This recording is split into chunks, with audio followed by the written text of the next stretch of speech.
Graça e paz, irmãos, amém? Antes de começarmos a meditar na palavra de Deus, já vou por água aqui, porque eu estou cheio de remédio e a minha voz está querendo subir, né? Mas eu não queria deixar de estar aqui com os irmãos ministrando a palavra de Deus, né? Então a gente não pode deixar as circunstâncias roubarem de nós o privilégio de adorar a Deus, nem de falar de Deus. E eu quero começar pedindo aos irmãos oração pela Gisele. A Gisele essa semana passou uma situação bem difícil. Ela deu uma gripe muito forte. Eu passei 2 noites cuidando dela, né? E realmente foi bem difícil. Hoje ela não conseguiu vir ao culto, né? Eu queria pedir aos irmãos que estivessem orando pela Gisele. Também a gripe da Gisele passou para mim, né? Então eu estou na fase de ir piorando, né? Que bom que hoje eu posso estar aqui com os irmãos, mas eu também peço que os irmãos estejam orando por mim. Não é muito fácil a gente ser igreja, mas a gente vai aprendendo com a jornada, né? E nós cantamos: enche-me até que em mim se ache só a ti. O que tem de bom em nós é o que tem de Deus, irmãs. E o que tem de ruim em nós é o que tem de nós mesmos, em nós. Olhando para dentro de nós, nós podemos dizer: Senhor, enche-me até que se ache só a ti. Você pode olhar para dentro de você e ver quanto de você ainda tem aí dentro, né? O teu jeito de olhar, de lidar com a vida. E quando o Senhor ele vai trabalhando, ele vai transformando o nosso ser. E é tão complicado a gente amar ao Senhor e servir de todo o coração, né? Por isso é um milagre. E por isso que só Deus pode fazer isso. Porque Deus, Ele vai colocar no lugar algumas coisas na nossa alma. E quando nós dizemos: Senhor, enche-me até que em mim se ache só a Ti, Senhor, nada encontrarás de bom em mim. Então Deus começa a agir e se mover no nosso coração. E Ele vai pôr aquilo que está errado no lugar certo. Ou você foge da presença de Deus. Eu lembro quando o Lucas era pequeno, nós fomos trabalhar em Osasco, em São Paulo, no Lar da Criança. E lá o Lucas quebrou o braço. E lá vou eu, em São Paulo, pegar uma Kombi, levar o Lucas para o hospital e chegar numa fila e ficar esperando 4 horas. O Lucas com 2 canas do braço quebrado, o braço todo torto, e ele dizia para mim: segura o meu braço. E chorava. Mas essa não foi a parte difícil. A parte difícil é que ele foi para o hospital para a gente botar no lugar certo o braço. E quando chegamos lá não tinha médico suficiente em São Paulo, então os aprendizes de médico me pediram: pai, você pode ajudar a gente com o seu filho? E lá vou eu, e quando eu entro na sala ali onde o bracinho dele ia ser posto no lugar, vem um senhor que é um médico mais experiente e fala com 2 jovens que são estudantes de medicina. E são os estudantes de medicina que vão pôr o braço do Lucas no lugar. E aí orientam, o médico orienta aqueles 2 estudantes. E aí aqueles 2 estudantes dizem o seguinte: nós vamos pôr o braço dele no lugar. Então você vai nos ajudar. Você segura ele e nós puxamos o braço. E as canas do braço, as 2, né? Elas eram assim, então quando quebrou elas passaram uma da outra. Porque o músculo, os tendões puxam. E agora eles têm que trazer de volta. Mas eles não trazem de volta até o lugar bem certinho. Eles passam de viagem e esticam o braço mais do que deveria. E daí devolvem no lugar perfeito. Então imagina o Lucas passou esse aperto, esse sofrimento. Eu quero dizer para você que quando você diz: Senhor, nada encontrarás de bom em mim, enche-me até que em mim se ache só a Ti, é mais difícil do que pôr o braço do Lucas no lugar. O Senhor vai puxar você e vai pôr você no lugar certo. Ele vai chamar você para ser igreja. E eu tenho pensado sobre o fim dos tempos, e eu tenho visto que nós vivemos uma etapa véspera da volta de Jesus. E nós vivemos uma crise na igreja mundial. Aqueles que querem uma igreja festiva, cheio de piada, com pregadores que fazem a gente rir, com shows, uma hora vão se esvaziar e vão cansar disso e vão esvaziar a igreja, porque não estão se enchendo de Deus, estão se enchendo de coisas terrenas. Mas também aqueles que querem se encher de Cristo e dizem: Senhor, enche-me até que ache em mim só a Ti, isso também tem um custo. E quando a vida começa a ficar apertada e a gente precisa deixar o Senhor mudar o nosso ser, chega uma hora que a gente diz: não, daqui para frente não. Agora Deus, Senhor, agora isso eu não quero que o Senhor arrume na minha vida. E quando a gente entende isso, a gente vai compreendendo o que vai acontecendo na igreja, né? Nós estamos falando sobre uma igreja para a nova geração. Uma igreja para a nova geração precisa ser uma igreja temente a Deus, uma igreja feita de um povo que deixou o Senhor pôr a sua vida no lugar. A sua vida no lugar.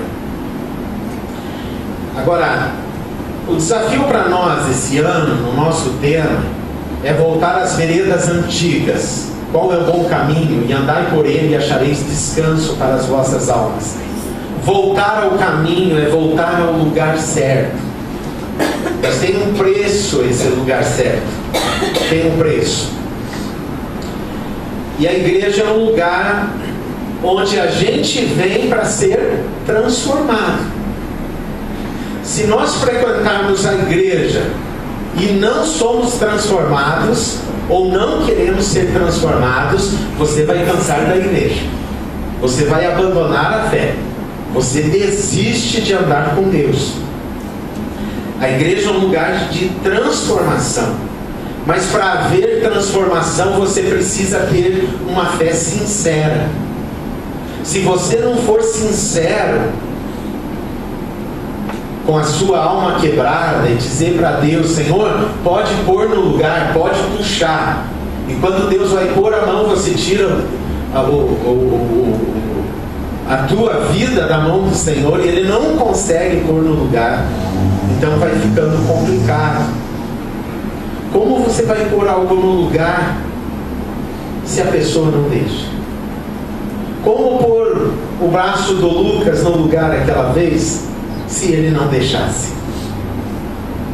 Tem uma dor, tem um sofrimento, mas tem um resultado. Deus põe a vida de cada um de nós no lugar certo, mas a nossa fé, ela precisa ser uma fé sincera. E esse trimestre nós estamos falando sobre a história da fé da igreja.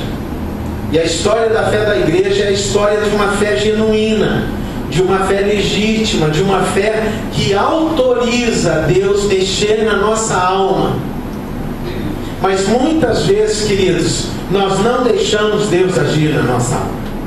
E você olhando para dentro de você, você sabe se você deixa Deus agir na tua alma, ou se você escapa de Deus, ou se você ignora as coisas de Deus, ou se você não quer saber das coisas de Deus. Porque Deus quer transformar. Deus quer pôr a minha e a sua vida no lugar certo, para que nós possamos ser aquilo que Deus quer que nós sejamos. Existe uma igreja equivocada hoje. E a gente estudando os 40 dias, a gente vai ver lá o pastor Edson falando sobre as igrejas do show, a igreja do dinheiro, a igreja das curas, a igreja da prosperidade.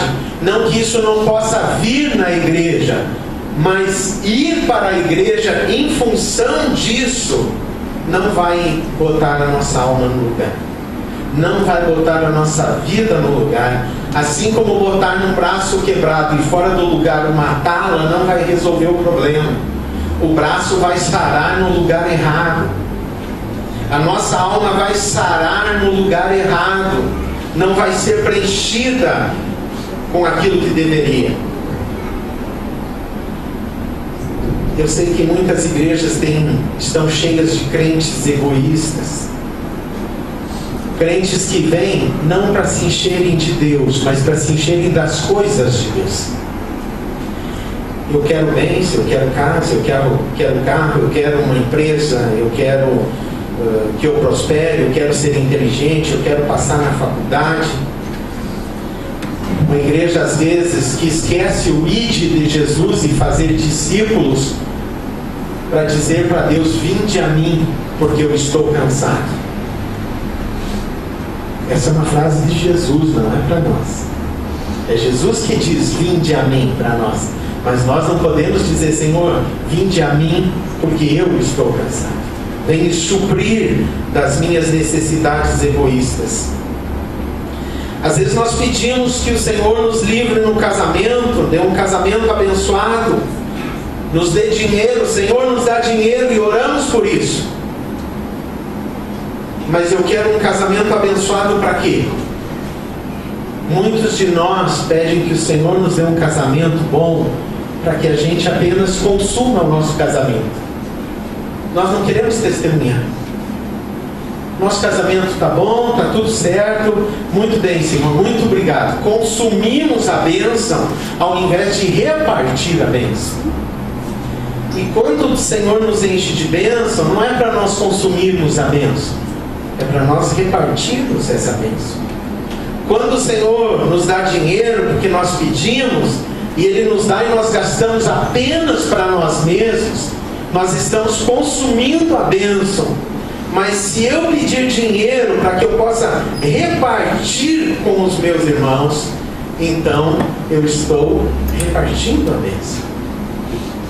Uma igreja egoísta é aquela que pede só para si, consome de Deus e consome Deus para suprir a sua própria necessidade. Mas não é isso que Deus nos chamou, amados. Essa igreja vai se extinguir. Esse tipo de povo não vai ficar na igreja, porque a hora que Deus cortar as bênçãos, vai embora. Não é errado eu receber tudo isso, mas se você não tiver o propósito correto com isso, você é um crente egoísta. Eu sou um crente egoísta. Então o bom casamento, a família maravilhosa, a vida feliz tem que ser para que ela produza um testemunho ao mundo, e não que eu apenas me torne parte, um membro de uma igreja egoísta, onde eu estou para suprir as minhas necessidades usando a Deus. Às vezes a gente pede cura, né, amados? Mas a cura pela cura é fé egoísta. Agora, se você pedir cura para ser instrumento de Deus, então você está pedindo aquilo que é certo. Seja melhora num casamento, sejam recursos financeiros, sejam curas físicas, emocionais ou espirituais, tudo isso na igreja deve ser usado para testemunho do poder de Deus. Se nós não damos testemunho a partir das bênçãos de Deus, nós somos crentes egoístas que consomem o Evangelho, a palavra de Deus, e consomem o próprio Deus. E nós não ficamos satisfeitos. Quero que você abra a palavra de Deus em Atos, no capítulo 4, versículo 32.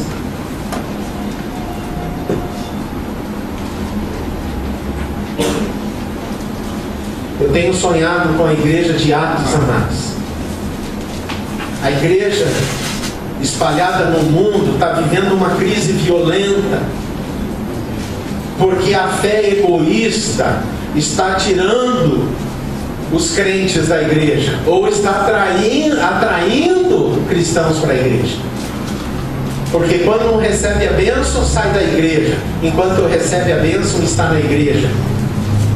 Mas não estão cheios do Espírito de Deus. Estão cheios de uma fé egoísta e consumista. Mas quando a gente olha a igreja de Atos, Atos capítulo 4, versículo 32, a gente vê uma igreja diferente. A gente vê uma igreja que não é egoísta, que não é consumista. A gente vê uma igreja cheia da presença de Deus. Diz assim a palavra de Deus em Atos capítulo 4, versículo 32. Quem achou diz amém. Amém. Era um o coração e a alma da multidão dos que criam. Os crentes, a igreja. E ninguém dizia que coisa alguma do que possuía era sua própria, mas todas as coisas lhe eram comuns. Todas as coisas lhe eram comuns. A igreja é o local onde tem um povo transformado e onde esse povo recebe as bênçãos de Deus, e essas bênçãos de Deus são recebidas para serem compartilhadas no meio da igreja. Isso é uma igreja. Essa é uma igreja com um povo transformado. Essa fé transformadora, essa igreja é uma igreja onde essa fé achou um lugar onde havia sinceridade em Deus. Quando a gente lê esse texto, a gente fica pensando: como era assim essa igreja? Uma igreja onde havia um só coração e alma daqueles que criam. Queridos, significa que todo mundo entendia nessa igreja o papel de cada um. Eu não estou aqui para consumir egoisticamente as bênçãos de Deus. Nós estamos aqui para ser instrumento de Deus, servir a Deus com tudo que nós temos e somos. Imagina, essa igreja já tinha 8.000 membros. Quando desceu o Espírito Santo, lá no Pentecostes, em Atos, 3.000 pessoas se converteram. Depois disso, mais 5.000 pessoas se converteram. Então agora a igreja em Jerusalém tinha 8.000 pessoas. E essas 8.000 pessoas eram um coração e alma. Ninguém dizia: isso é meu, ou isso aqui é só para o meu uso. Todas as coisas lhe eram comuns. Isso significa não que a igreja, cada um pegava suas coisas e te deixava separado. Eu cuido disso, eu fui para me convertir, agora eu vou cuidar da minha vida, do meu negócio, do meu trabalho. Não, as pessoas disseram: eu me converti e, Senhor, a minha empresa é para te servir, a minha vida é para te servir, tudo que eu tenho de sabedoria é para repartir com a igreja, todas as minhas habilidades eu quero repartir com o povo, tudo que eu sei falar eu quero compartilhar com aqueles que precisam de uma palavra boa. A igreja era uma igreja viva, cheia do Espírito do Senhor, e havia um só coração. Significa que todos pensavam do mesmo jeito. Nenhum deles estava ali para conquistar coisas para si. Todos eles estavam ali para ver a necessidade dos outros. A igreja é um lugar onde você observa as necessidades dos outros, para que com aquilo que você tem, você possa servir ao outro. Você já pensou que maravilhosa essa igreja, né? Eu oro, eu leio esses textos e eu digo: Senhor, eu quero ver essa igreja. Eu quero ser assim.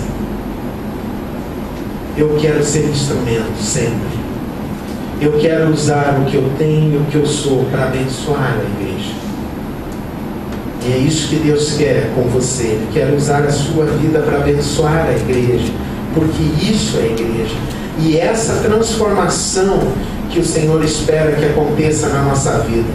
E lendo o texto de Atos aqui, irmãos, nós temos a ceia. Então eu quero compartilhar com os irmãos 3 pontinhos que eu vi nesses capítulos aqui de Atos, especificamente no capítulo 4 e o 5.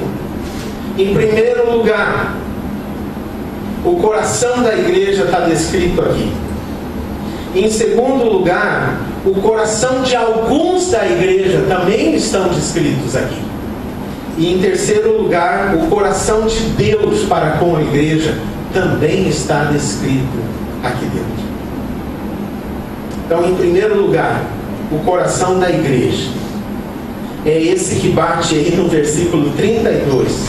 Era um o coração e alma da multidão dos que criam. Ninguém dizia que coisa alguma do que possuía era sua própria, mas todas as coisas lhe eram comuns. Ou seja, se alguém tinha um carro, aquele carro era dele, mas ele usava para o reino de Deus. Se alguém tinha uma casa, aquela casa era dele, ele não deu para a igreja.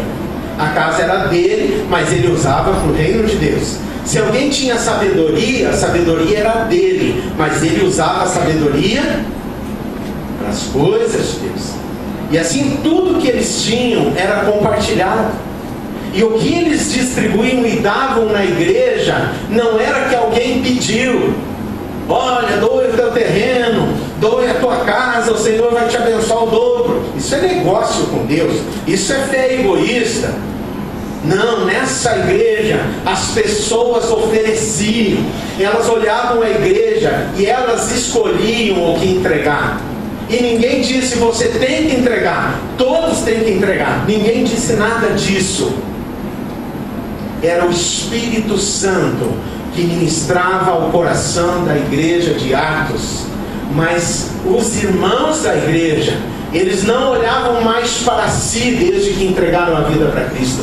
Eles olhavam para a igreja. Nós vivemos uma época de consumo da igreja. A igreja é uma espécie de teatro, cinema. A gente vai quando está bem. Quando eu quero, hoje eu vou assistir o culto, a gente diz. Que assistir, amado? Culto você vem oferecer.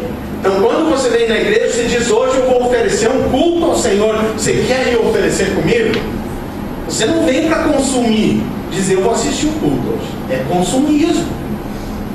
No cinema você paga. Na igreja você diz: bom, eu dou meu dízimo, eu vou lá hoje. Né? Vou consumir.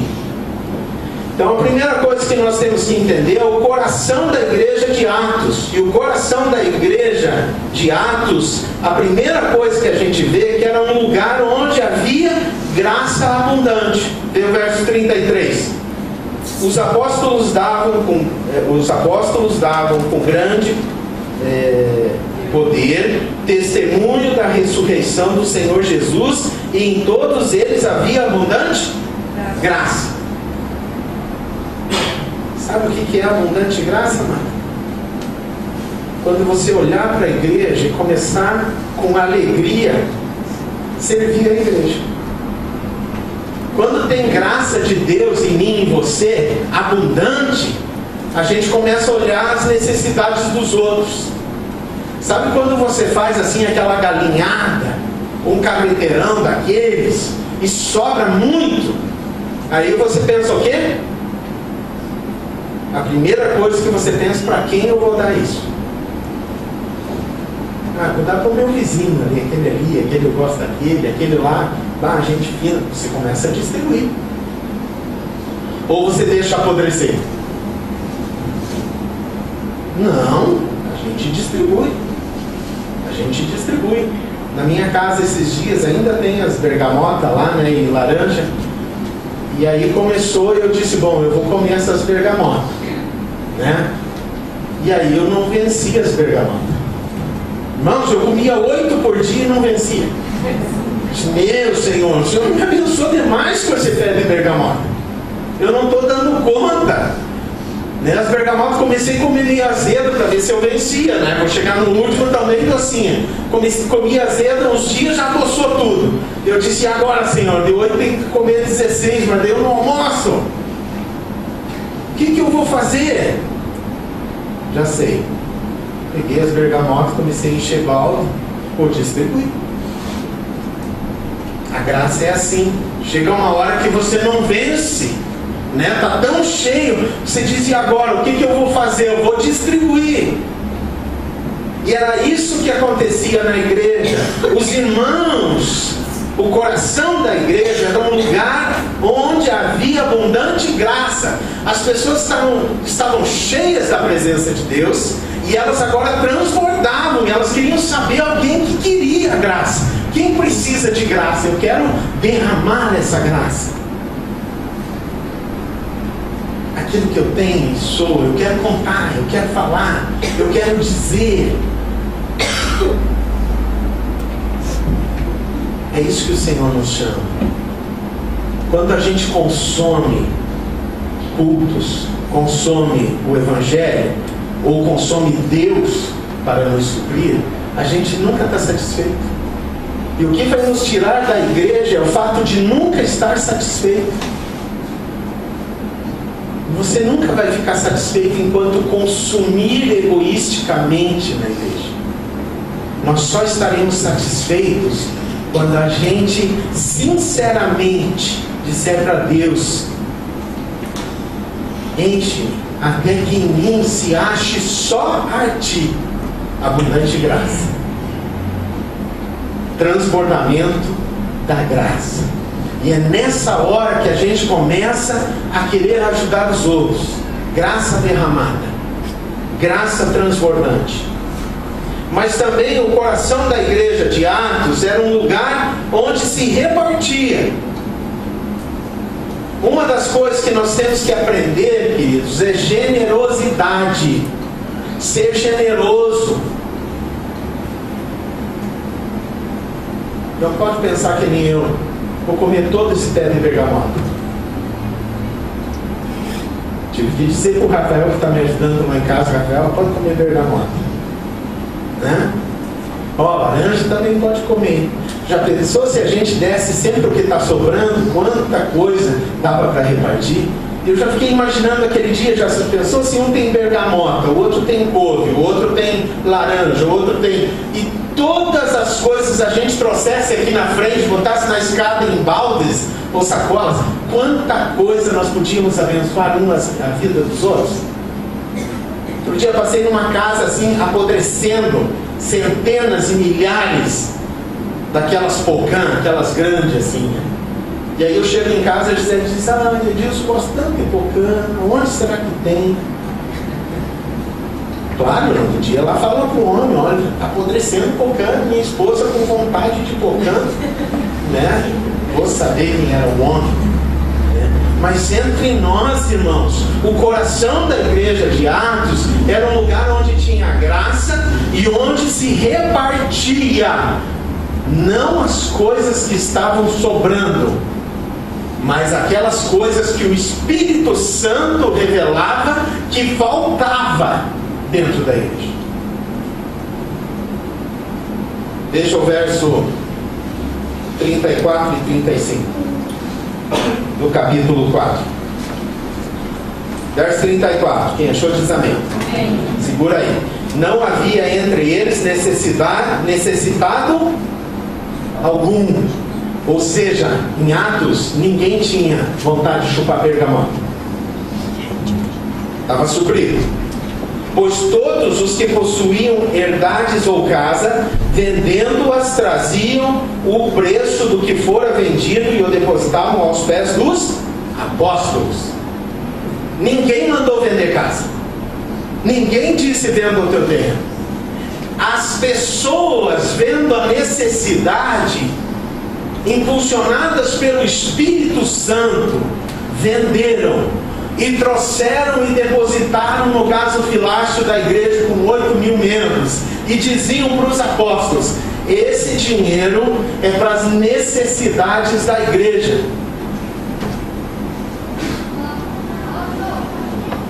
O Espírito Santo fez isso. O coração da igreja, das pessoas, era cheio de uma fé sincera. Nenhum deles disse: eu quero consumir essa igreja aqui. Senhor, eu quero servir essa igreja. Eu quero saber quem são os meus irmãos, quais são as necessidades.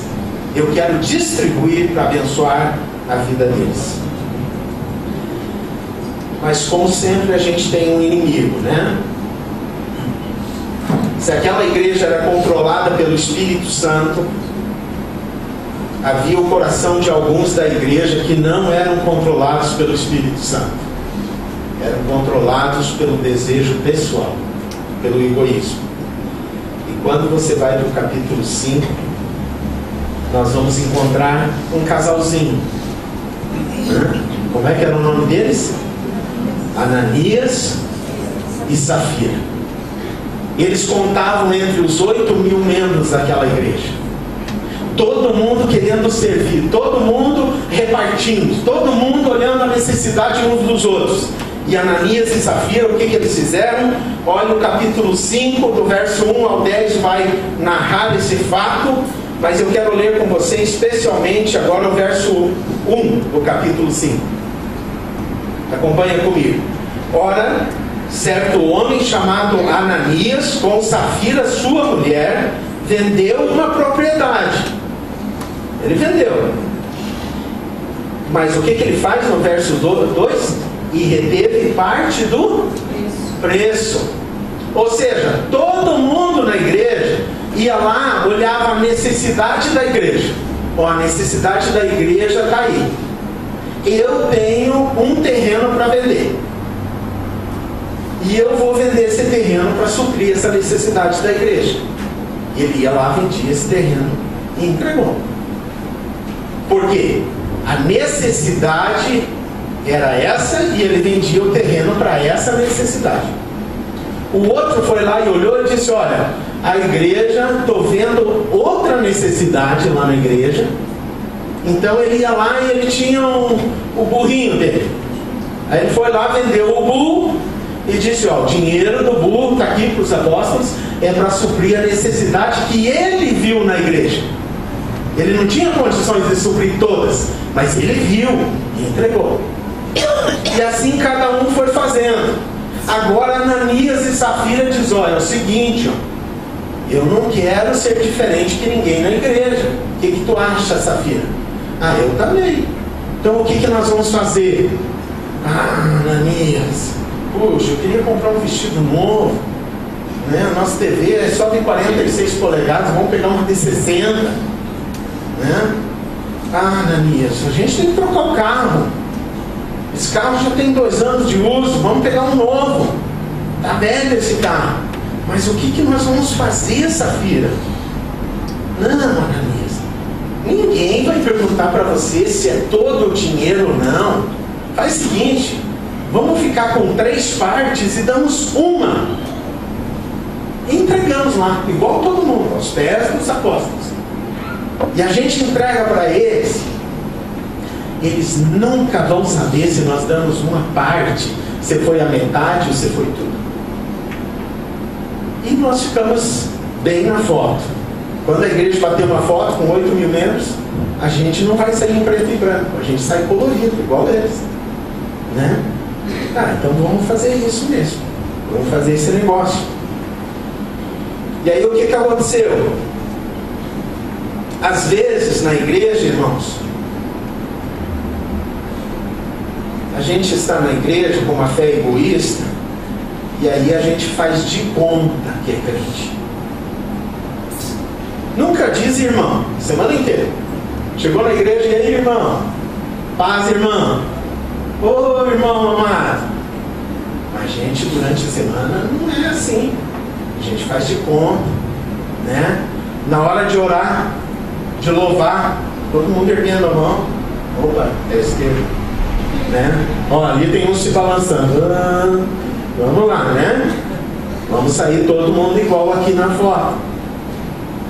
Então, o coração de alguns na igreja estava equivocado. E era na igreja com 8.000 membros, uma igreja transbordante do Espírito Santo, mas tinha um casal, 2 pessoas, que o coração deles não estava cheio do Espírito Santo.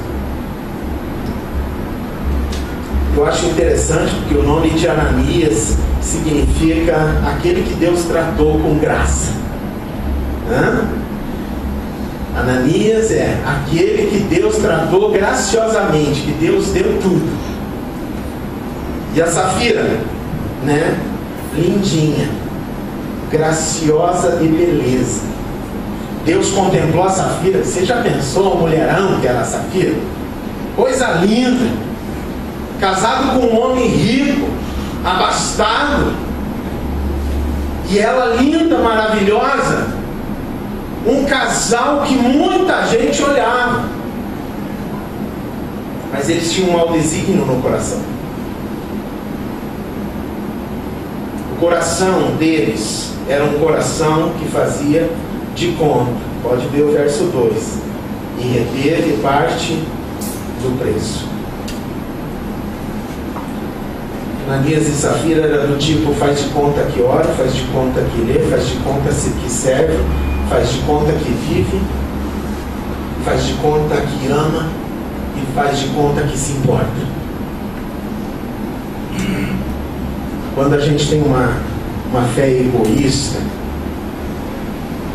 quando o nosso coração não está no Senhor e nem no corpo de Cristo, a gente usa a igreja. Mas a gente precisa fazer de conta.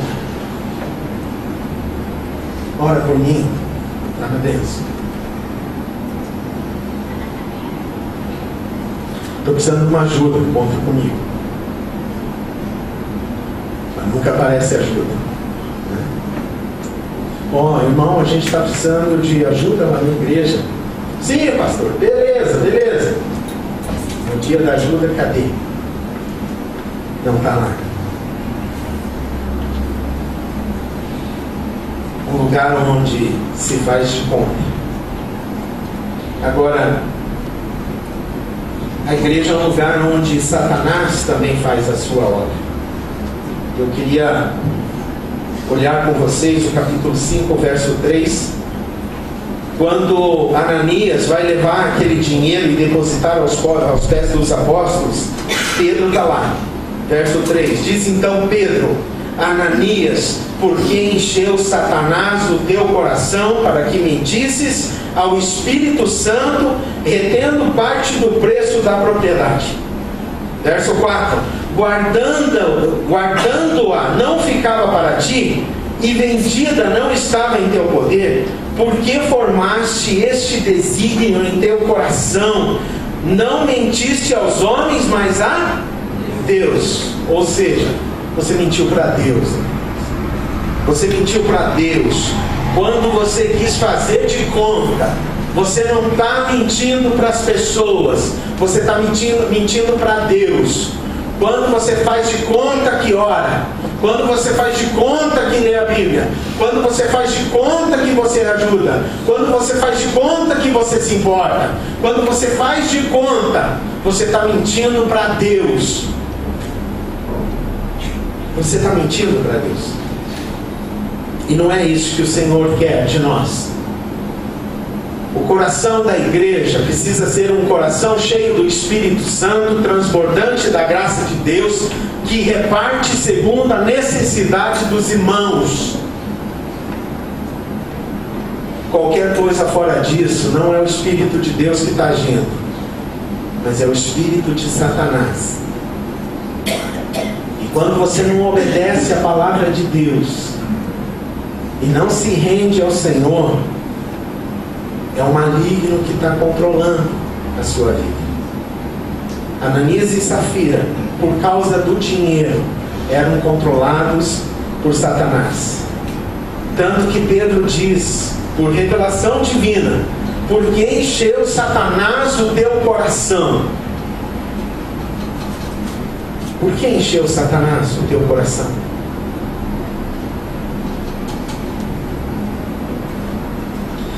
Quando nós não obedecemos a palavra de Deus como igreja, você não vivemos o que nós devemos viver, e não temos essa fé sincera diante do Senhor, de dizer: Senhor, enche-me até que em mim se ache só a Ti.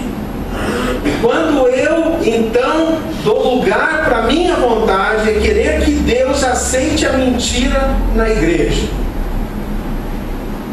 Ananias queria que Deus aceitasse a mentira na igreja. Ananias queria ficar na igreja com a aparência de alguém que amava a Deus. Ananias queria ficar na igreja com a aparência de alguém cheio de graça. Ananias queria ficar na igreja com a aparência de alguém que servia a igreja. Ananias e Safira queriam viver de aparência dentro da igreja. Mas eles esqueceram que diante de Deus tudo é conhecido. Tudo é conhecido. E quando a gente vai para o verso 5, diz o texto: Ananias, ouvindo essas palavras, as de quem? De Pedro, né? Que disse: você mentiu para Deus. Ananias, ouvindo essas palavras, caiu e... O que diz a tua versão? Expirou. Morreu. Caiu morto. E um grande temor caiu sobre todos os que isto ouviram.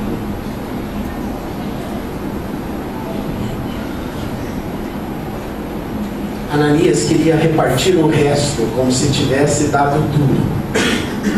Mas ele mentiu a Deus. E ele caiu morto. E tem uma verdade espiritual para mim e para você. Quando eu e você estamos na igreja, não obedecendo a Deus, eu não sei no que você não obedece, eu sei no que eu não obedeço. Não obedecendo a Deus, você está atraindo morte espiritual para você. Você está morrendo. Você vai cair morto espiritualmente. É isso que nós estamos aprendendo. Quando eu e você na igreja, nós não estamos na igreja pelo motivo correto, para servir a Deus, para transbordar graça, para olhar a necessidade uns dos outros, nós vamos expirando, perdendo o fôlego espiritual, nós vamos morrendo. Uma hora a gente está morto, e quando você perceber que você está morto espiritualmente, é quando a vida vai perdendo, na igreja vai perdendo a graça. Você não quer mais ir na igreja, você não precisa mais da igreja. A maior prova que a tua fé é egoísta é quando você esquece todos os irmãos e só pensa em você. Eu não vou na igreja, eu não sei a necessidade dos irmãos. Você está morrendo. Talvez não seja como Ananias e Safira, que falaram isso e caíram morto na hora, mas você está caindo morto espiritualmente. Uma hora você vai se perceber morto espiritual e vai sair da igreja. Você não vai vir mais na igreja. Sabe o que é difícil para mim, amados? É orar e orar, pedindo: Senhor, aviva, Senhor. Traz esse povo para a igreja. Dá consciência, Senhor, à tua igreja. Pai, enche o coração de graça, de alegria. Traz o teu povo para a igreja, que eles enxerguem a necessidade uns dos outros, que a igreja se importe um com o outro, Senhor, como era lá em Atos.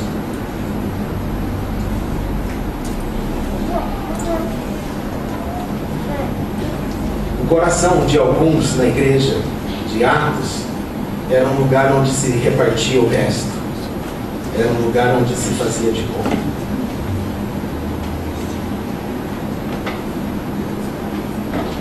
Eu acho interessante, né, que quando a gente lê João 3,16, diz que Deus amou o mundo de tal maneira que deu tudo. Deu o seu Filho unigênito. Quando Jesus foi para a cruz, ele não disse: ó Pai, eu vou o seguinte, até aqui, ó. A hora que me derem 40 chibatadas já deu, daqui para frente por novo. Não, ele foi até o fim. O Inés falou sobre a entrega do jejum. Quando você começa algo com Deus, você termina em Deus. Quando você começa algo em Deus, você termina em Deus.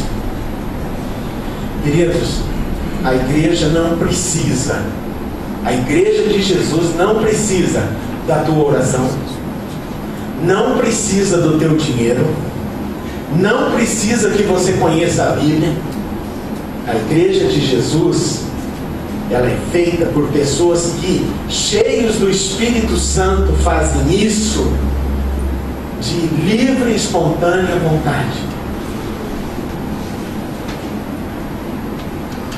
A gente tem que aprender a ler a Bíblia, não porque o pastor mandou, não porque a igreja diz que precisa. Você tem que aprender a ler a Bíblia porque é remédio para a tua alma. Senão você vai morrendo como Ananias e Safira.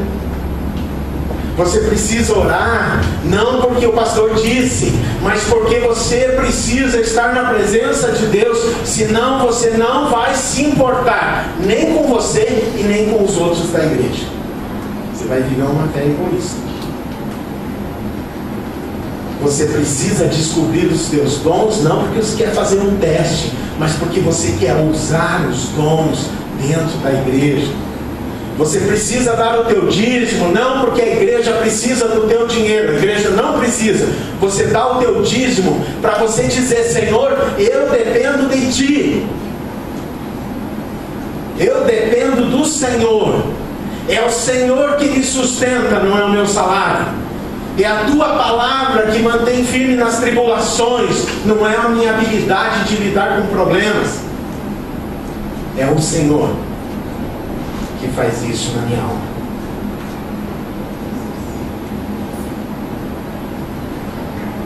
Quando a gente lê ali em Atos, no capítulo 5, verso 20, tem uma ordem. Um anjo vem livrar os apóstolos da prisão e ele dá uma ordem: ide, apresentai-vos no templo e dizei ao povo a mensagem. Mensagem o quê? Completa. A tua não diz?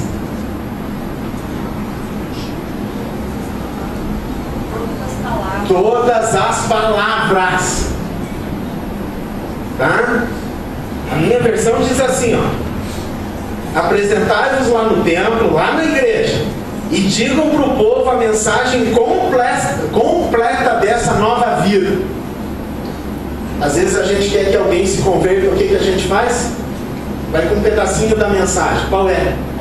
A Bíblia diz que Deus amou o mundo. Vai embora. Ou então você vai lá e diz o seguinte, para desencargo de consciência: vai na igreja um dia desses. Aonde na Bíblia que você lê que Deus disse: e vocês andando na cidade, vendo as pessoas, convide para elas irem assistir um culto? Não diz, amados. Diz: ide, fazei discípulos de todas as nações, batizando-os em nome do Pai e ensinando a guardar algumas coisas que eu tenho ordenado. Ensinando a guardar todas as coisas que eu vos tenho ordenado. Trabalho completo. Quem pega carona comigo sabe que eu não largo no meio do caminho. Levo em casa, né, Jordana? Espero entrar, abrir a porta, depois tchau. Não, pode me largar aqui, pastor. Não, crente não faz as coisas pela metade. Nós fazemos trabalho completo. Se você vai fazer pela metade, não se intrometa. Pastor, eu vou começar a dar o dízimo na igreja. A vida inteira? Ah, não, aí é dose, né? Como a vida inteira? Vou dar esse ano. Nem começa. Não dê nada. Estou pensando em começar a orar umas 2 vezes por semana, pastor. Não. Quanto tempo você vai orar? Ah, sei lá, o tempo que sobrar. Nem comece. Ou você aprende a falar com Deus, ou você nem se intromete. E Ele, na misericórdia, te abençoa. Porque Ele é fiel e você não. Ele te abençoa. Pastor, vou começar a ler a Bíblia. Em quanto tempo? O que der essa semana? Não, irmão, vai ler a Bíblia inteira. Como? Então eu vou ler uma vez e tá bom. Não! Lê uma vez e começa de novo. E lê mais uma vez e começa de novo. Mas o coração de alguns de nós É um coração onde a gente faz de conta, onde nós repartimos sobras e restos.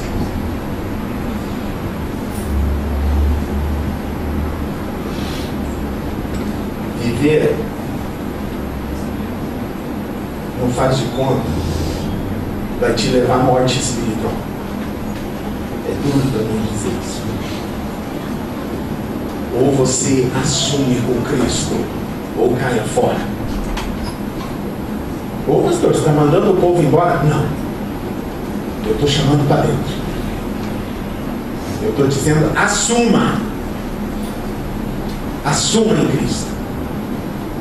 Sabe por que muitas pessoas estão caindo fora da igreja?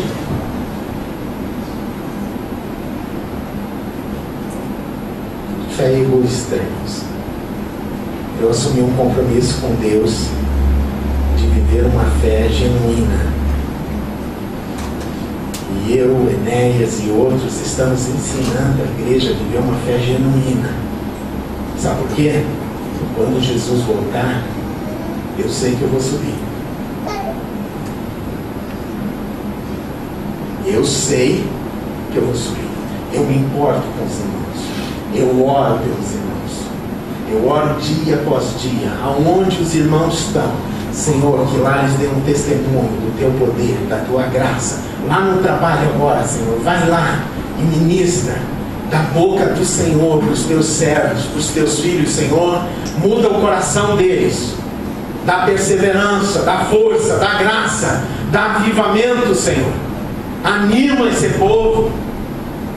Tira deles o coração de Ananias e Safira, que tinha uma fé egoísta, consumista do Evangelho, e ensina a tua igreja a se preocupar uns com os outros, a entender que nós estamos aqui para olhar as necessidades uns dos outros. Irmãos, se eu ver um irmão em necessidade e o Senhor, o Espírito de Deus falar comigo, eu empresto dinheiro para dar. Eu dou. Mas é o Senhor que manda, é o Espírito Santo. Se você precisar ajudar alguém a construir algo, e o Espírito Santo me manda e eu estou vendo a necessidade, estou vendo que os meus dons, a minha habilidade serve, eu vou lá e faço. A Edith que está aqui, está ali do lado da Ana, sabe, quando Deus falava conosco, eu ia lá pregar telhado para Edith. Quando Deus falava conosco, comigo e com a Gisele, a gente disse, nós precisamos construir uma casa para Edith, e a igreja serviu e ajudou, e foi uma bênção na vida da Edith.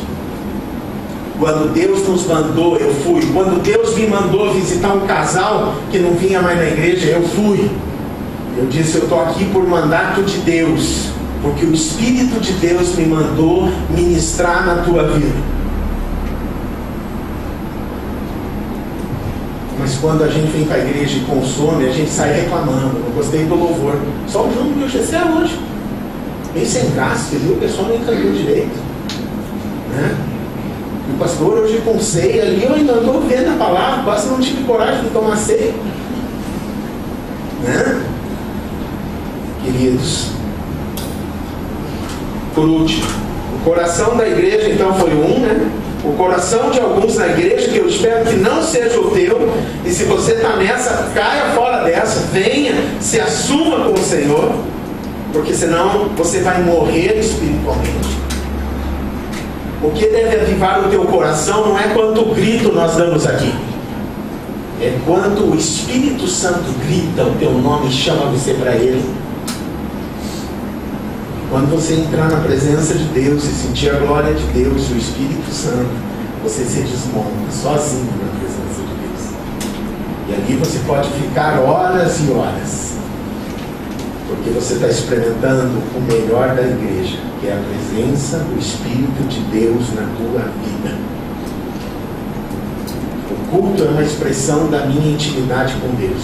Se não tem intimidade, culto gelado. Se tem intimidade, culto quente. É assim que funciona. Eu digo, Senhor, nos dá um culto que pegue fogo. Mas não adianta trazer gasolina e riscar aqui na frente. Tem que ser fogo do Espírito, que sai da tua boca, que sai adoração profunda. Mas isso não acontece se a gente viver uma fé egoísta ou faz de conta. Por último, o coração de Deus para com a igreja. A igreja é um lugar onde Deus se derrama. Deus quer se derramar. Se tem algo que Deus quer, é se derramar na sua vida. Veja ali o verso 11 de Atos 5.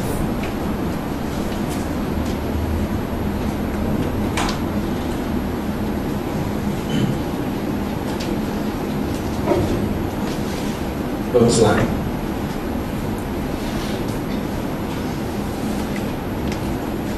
Primeiro nós vamos ler do 12 ao 16, né? Então, o que diz do 12 ao 16? Muitos sinais e prodígios eram feitos entre o povo pelas mãos dos apóstolos, naquela igreja de 8.000 membros. Verso 12. Estavam todos unanimemente no pórtico de Salomão. Ou seja, todos os milagres de Deus aconteciam nessa igreja. Sabe por quê? Qual é o segredo? É Deus na igreja? Não. É o povo unânime. Significa uma só mente. Deus tem poder para se derramar, mas Ele se derrama e se manifesta poderosamente aonde os crentes estão concordantes. Se você pegar um fio elétrico e abrir, ele tem um monte de cabelinhos de cobre dentro. Você já viu? É um monte de cabelinho de cobre. Se você pegar um cabelinho daquele de cobre e tentar ligar na tomada, aquele cabelinho estoura, que é muito fraquinho.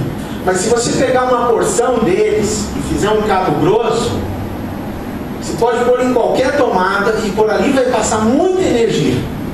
Então, quando os crentes estão unidos, quando os crentes têm uma só mente e têm um só coração e dizem nós estamos juntos, é como aqueles cabos de cobre imensos onde a energia elétrica pode passar roncando.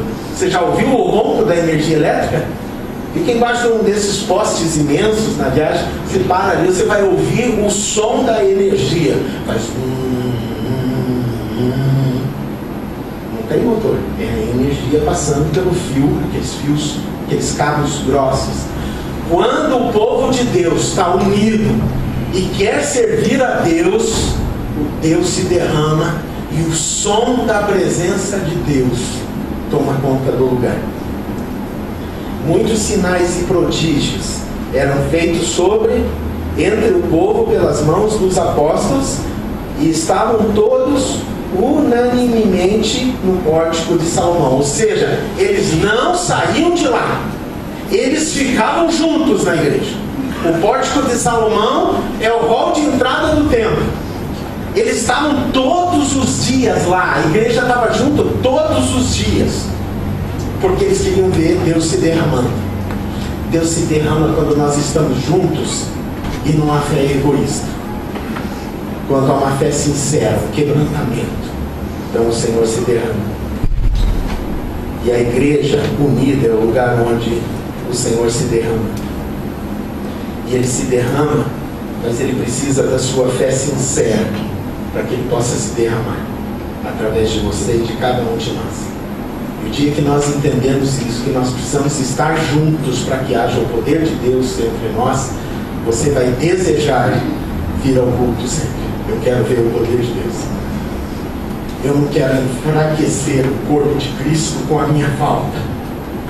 Eu vou lá, mas eu não vou com fé egoísta. Eu vou lá para ser usado por Deus.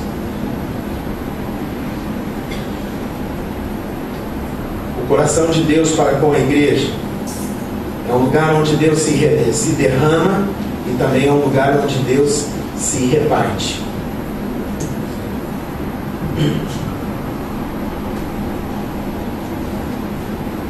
Verso 15 e 16. de sorte que transportavam os enfermos para as ruas e os punham em leitos e esteiras, para que ao menos a sombra de Pedro, quando este passasse, cobrisse alguns deles. Também das cidades vizinhas concorria muita gente a Jerusalém, conduzindo enfermos e atormentados de espíritos imundos, e todos eram curados. Quando o povo de Deus está junto, começa a acontecer milagre. Meus irmãos, quando nós estivermos juntos no Espírito do Senhor, milagres maiores do que as nossas experiências pequenas com Deus vão acontecer no nosso meio. Você crê nisso? Deus vai fazer, mas você tem que estar junto. Você é um fiozinho daquele cabo, mas se você faltar, não dá para Deus se manifestar na dimensão que Ele quer se manifestar se você não estiver no corpo de Cristo, na igreja, no compromisso de andar firme com o Senhor.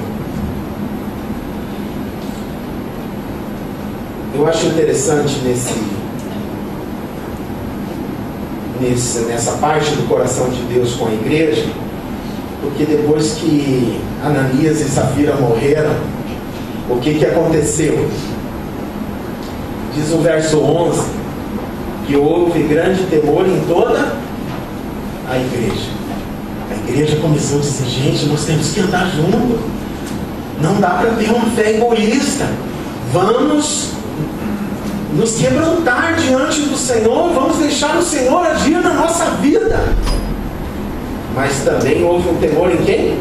Em todos os que ouviram estas coisas. Naquela cidade, quem não era da igreja também ouviu. Então a igreja começou a levar a sério a vida, e os de fora da igreja também. Tanto é que você olha o que diz o verso 13: ninguém mais ousava juntar-se a eles. Ninguém quem? Quem é esse ninguém?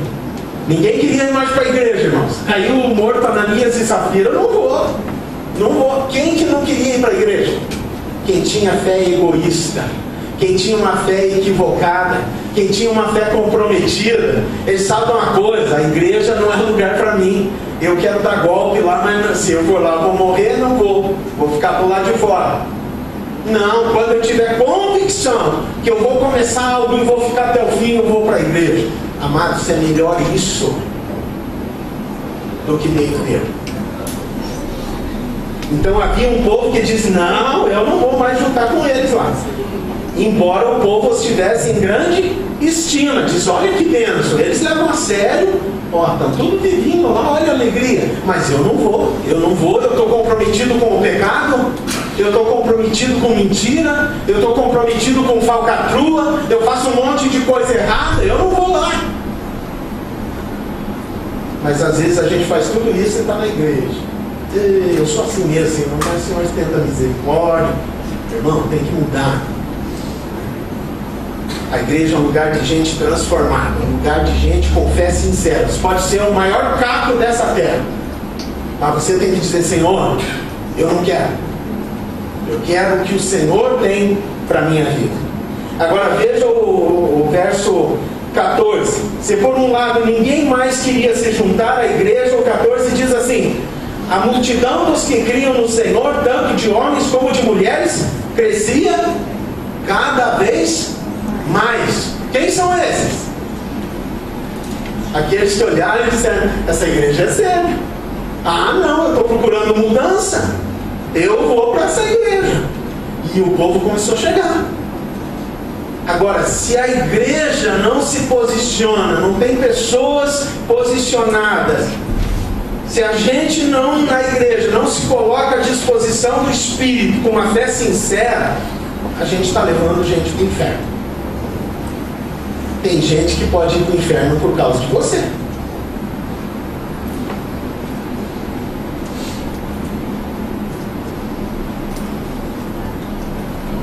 É melhor você estar fora e dizer: não, mas você não ia na igreja? Ia, mas lá o negócio é sério. Fiquei para fora porque é o seguinte: não quero dar mau testemunho. A vida está errada, igual a minha. Se você quer mudança, é lá. e você não vai, não vou ainda, eu não estou pronto para a mudança. Pior é não mudar, viver no pecado e estar dentro da igreja fazendo de conta que tudo está certo. Está enganando quem? Mentindo para Deus? Deus não quer isso de nós, amados. Para a gente encerrar,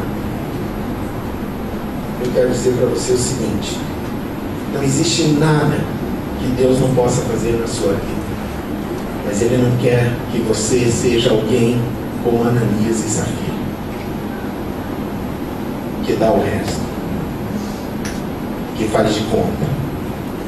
Ele quer que você seja sincero e se entregue a Ele. Ananias e Safira queriam ajustar Deus à sua vontade. Pare de ajustar Deus à sua vontade. Pare de dizer que Deus te aceita todo torto. Ele te recebe torto, como aqueles pregos ali. Mas o que Ele quer fazer com você? Endireitar a sua vida. Ele quer transformar você disso naquilo. É isso que Ele quer. Ananias e Safira queriam ajustar Deus ao seu mau caráter. Não ajuste Deus, dizendo: Senhor, você me aceita assim, mesmo que eu não mude, mesmo que eu continue mentindo, mesmo que eu continue pecando, o Senhor é Deus, o Senhor vai me aceitar. Não. Deus recebe você do jeito que você está, mas depois que você vem, Ele vai trabalhar a sua vida para você ser o que Ele quer que você seja. Não obrigue Deus a aceitar você naquilo que você está errado. Você está morrendo espiritualmente e não percebe isso. Mas hoje Deus mandou eu dar esse recado para a igreja. Negar a verdade sobre si mesmo é mentir a Deus e a si mesmo. E isso produz morte. Negar a verdade sobre si mesmo é mentir a Deus e a si mesmo. E isso produz morte. Morte espiritual. Nós vamos para a ceia, mas eu quero fazer um apelo aos irmãos. Nós precisamos estar aqui com a motivação correta. Eu quero ser transformado. Deus te recebe do jeito que você estiver, mas Ele quer que você seja alguém transformado. E Ele quer transformar você não simplesmente para você se sentir bem. Ele quer transformar você para que você cumpra a missão que Ele tem para a sua vida. Então eu quero que você baixe a sua fronte, feche os teus olhos, mas feche mesmo. Feche mesmo. Talvez você tenha que dizer: Senhor, eu preciso ser curado. Eu preciso ser transformado. Eu preciso ser cheio do Espírito Santo. Senhor, eu quero ter um coração de alguém que é a igreja. Eu quero ter, Senhor, um coração que se manifesta favorável à necessidade dos meus irmãos. Senhor, eu quero ter um coração onde eu quero estar junto com a igreja para que as maravilhas do Senhor se manifestem. Porque se isso não acontecer, querido, talvez você esteja morrendo espiritualmente. E o Senhor não quer isso para você. E eu, como pastor, não quero isso. Então hoje é dia de pedir perdão. Nós vamos para a ceia, mas eu quero pedir para você que peça perdão ao Senhor. Por aquilo que você se parece com Ananias e Safira. Por aquilo que você tenta enganar a Deus. Pelo pecado que você não confessa e acha que isso não tem problema. Pela desobediência à palavra que você sabe que deveria obedecer. Pela tua negligência como membro crente em Jesus com a igreja, de não olhar os irmãos, de esquecer de olhar a necessidade dos outros, só olhar para si. Talvez isso você tenha que pedir para o Senhor. Peça para Deus te dar o coração correto, queridos. Essa é a minha oração. Eu tenho temor de Deus. Queridos, eu tenho raiva de mim quando meu coração não quer obedecer ao Senhor. Eu tenho que ir orar e dizer: Senhor, por favor, me perdoe, Senhor. Meu coração é egoísta, a minha fé é egoísta, eu sou egoísta. Senhor, me livra, me perdoa, Senhor. Me perdoa. Eu sou miserável. Eu preciso olhar mais para a tua igreja, eu preciso olhar para os meus irmãos. Nós precisamos estar mais juntos para que o Senhor se manifeste. E, queridos, Deus está fazendo essa obra na nossa vida. Se você sente a tua alma torcida, é porque Deus está operando. Ele não quer mais você assim. Ele quer você diferente. Então eu quero que você ore com alguém.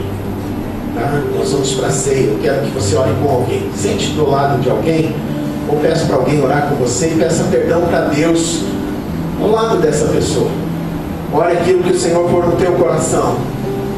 Senhor, chega, Senhor. Eu quero confessar o meu pecado ao Senhor, meu fracasso. Ore com alguém, querido. Deus está trabalhando aqui no nosso meio. Essa palavra é para a sua vida. Seja sincero, se arrependa diante do Senhor. Confesse o teu pecado. Confesse aquilo que está errado aí no seu coração. Confesse, meu amado. Se você não tem se importado com a igreja, diga: Senhor, de hoje em diante eu vou me importar. Eu vou perguntar como é que os meus irmãos estão. Eu vou me importar, Senhor. Senhor, me perdoa porque eu estou ausente, porque o meu coração é egoísta. Me perdoa, Senhor. Me perdoa. Senhor, eu não tenho querido mais estar aqui. Eu acho que eu posso viver sozinho sem a igreja. Me perdoa, Senhor, porque é na igreja que o Senhor se revela, é no corpo.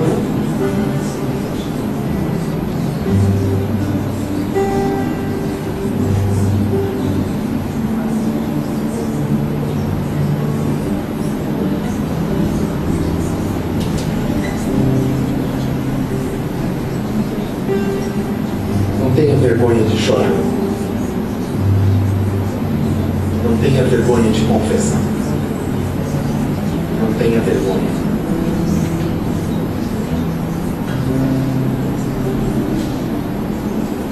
Chega de faz de conta.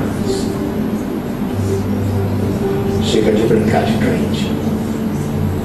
Para que você não morra espiritualmente. É sério o que eu estou falando. Não morra espiritualmente. Não expire espiritualmente. Retorne para a igreja de Jesus, para a comunhão com o Pai, pelo motivo certo. Volte. Não diga: Senhor, eu vou tentar. Diga: eu vou contigo até o final, Senhor. Eu me importo. Eu me importo.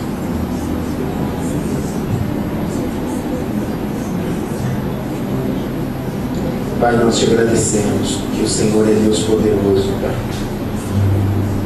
Pai, o Senhor tem purificado a tua igreja e ministrado verdade no meio do teu povo, em todo mundo, Senhor. E nós queremos fazer parte da igreja que Jesus vem buscar. Por isso nós estamos confessando os nossos erros, os nossos fracassos, nosso egoísmo espiritual. Pai, nós fomos chamados para servir, não para usar o Senhor. E é isso que nós queremos confessar, Pai. O nosso pecado. Nós temos negligenciado contra a tua igreja, quando abandonamos a tua igreja e deixamos de entender o que ela seja. Pai, nós não queremos ser como Ananias e Safira, que morreram espiritualmente e se perderam. Pai, aviva o nosso coração. Nós clamamos ao Senhor que o Senhor derrame do teu Espírito Santo. E eu sei, Senhor, que o Senhor precisa de corações sinceros. Por isso a tua igreja está confessando, Senhor. Nós pedimos perdão pela forma errada com que nós lidamos com os nossos irmãos. Nós pedimos perdão pela forma que nós lidamos com a tua igreja. Nós tratamos como se fosse qualquer coisa, Senhor. Não deixa isso mais acontecer. Nós nos importamos. Se derrama sobre nós e faz o teu milagre. É a nossa oração a Ti, em nome de Jesus. Amém. Amém.